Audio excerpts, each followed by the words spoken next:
Dans cette séquence, nous allons découvrir les tests. Comme beaucoup de langages, Python offre la possibilité de former des expressions dont l'évaluation est soumise à une condition. La syntaxe est la suivante. Si la condition est vraie, alors Python exécutera le bloc d'instruction 1, sinon il exécutera le bloc d'instruction 2.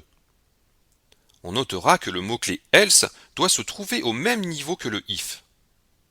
On découvre ici que pour séparer les blocs if, else, la syntaxe Python introduit l'indentation au lieu de parenthèses comme dans beaucoup d'autres langages. Attention à bien noter la présence par deux fois des deux points.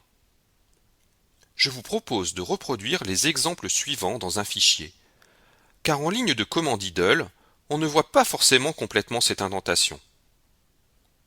Dans ce premier exemple, on teste si le reste de la division de 17 par 2 vaut 1. Ce deuxième exemple montre des tests imbriqués. La condition peut être de n'importe quel type. En effet, chaque type contient une valeur représentant faux, qui est le résultat de la conversion de l'objet vers un booléen.